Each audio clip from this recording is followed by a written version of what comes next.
Hey everybody, welcome back. Review a Day, episode number 194. I'm Leland and thank you guys for joining me. Do me a favor, head over to dampercast.com and check out Dampercast. It's the weekly podcast I do. We swear a whole bunch, we make fun of stuff. We have a lot of fun every single week. There'll be a new episode out on Thursday, so look out for that, and I thank you in advance. Guys, the movie review I'm doing for you guys today is Nine, and this is the new film from director Rob Marshall, the guy that directed Chicago from a couple years back that actually won Best Picture. I love Chicago. I think Catherine Zeta-Jones is terrific. I even think Renee Zellweger is terrific, an actress I, for the most part, can't stand. She has that stupid I just sucked a lemon face. She's always like, do you guys know what I'm talking about? I really hope you do. John C. Reilly is terrific in that movie. Taye Diggs, I love it. If you haven't seen Chicago, really go out and see it. Nine, based on the Broadway show, which is based on the classic Fellini film 8½. Nine is the story of a movie director who can't finish a film. He has no script, and he's about to start shooting, and he has absolutely no idea what he's going to do. And the movie kind of examines his relationships with all the different women in his life. His mother, his mistress, his wife, the prostitute he knew as a young child, his costume designer is kind of this, played by Judi Dench, who's a very kind of no bullshit woman.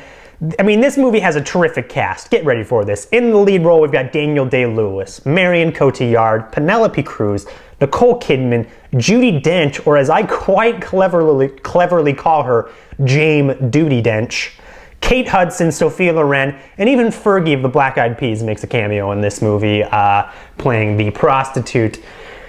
You know, I really wanted to like Nine. I love movie musicals. I remember hearing about this movie when Javier Bardem was supposed to star in it. I remember being like, oh, I can't wait to see this movie.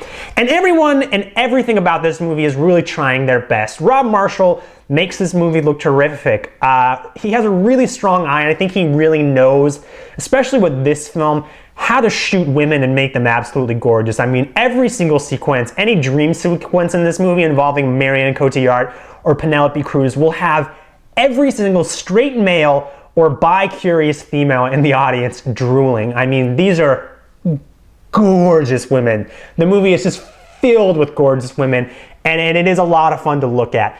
However, Rob Marshall, he uses the same tactic he used in Chicago that I think I believe he got it from All That Jazz, which is all of the musical sequences in the film take place in kind of a fantasy that really the movie and the musical never intersect almost. That there's no point in Nine when Daniel Day-Lewis isn't with a group of people and he breaks into song. It always cuts away and then it kind of shows like a dream music video. And I think it works a lot better in Chicago. And I don't know if that it works because of that style, the fact that it was a cabaret-esque kind of movie. And I don't think it totally works in Nine. I feel like it was a lot more disjointed than it was in the last one, and I'm not exactly sure why. I think it feels more like a music video than it does the surreal dreams of its character. In Chicago, there is no doubt that Roxy Hart is dreaming that. In Nine, I'm not so sure all the time. So I think what we're left with is kind of this disjointed film, and I think the movie really literalizes the plot of 8½, which is a guy trying to figure out how to finish his film. And I don't think that's necessarily very interesting. I think it really strips away a lot of what made the Fellini classic so great, which is the surrealism to it, the circus grotesqueness of it all. And I think the movie is just kind of lifeless and boring a lot of the time. Performance-wise, I think Judi Dench is probably the best you're going to get in this movie. I think she's really funny as his costume designer. Every single time she was on screen, I would laugh, and she was definitely my favorite character. I think Penelope Cruz and Marion Cotillard are gorgeous. I don't necessarily think it's their best work, but one thing that I was most surprised about this film is that there's some terrific actors who I think the performances fall a little short. Sophia Loren, I don't think she should have been in this movie. She has big fucking fake plastic surgery lips at this point. It feels like they just propped her up and they're like, well, she's Italian, put her in the movie, she'll be perfect. And I don't think she is. Nicole Kidman really to me seems like she's sleepwalking through the few scenes she has. And Daniel Day-Lewis, God love him, he's not right for this role. He's really out of his element. I mean, this is a musical. You need a song and dance man.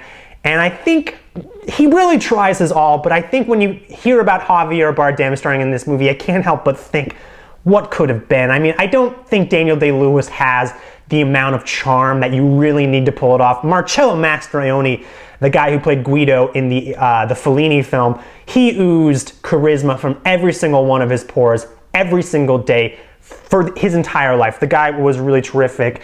And I think what comes down, I think the problem with Nine, it comes down to a very simple fact. Not all great stage musicals make great movie musicals. You can get away with stuff on stage that you just can't get away with in film.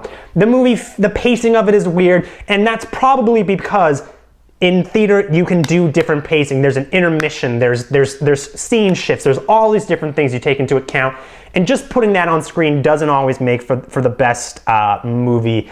I mean, there's times in Nine where I think Rob Marshall gets it really right. It looks terrific. It's close, but I think the movie just doesn't come together. It doesn't gel. I think a lot of what makes the musical Nine great got lost in adaptation. If there's anything I want you to take away from this review, it's that you need to see Federico Fellini's 8.5 at least one time in your life. It is terrific. I give Nine a 2.5 out of 5. I wanted to like it so bad, guys. I really tried.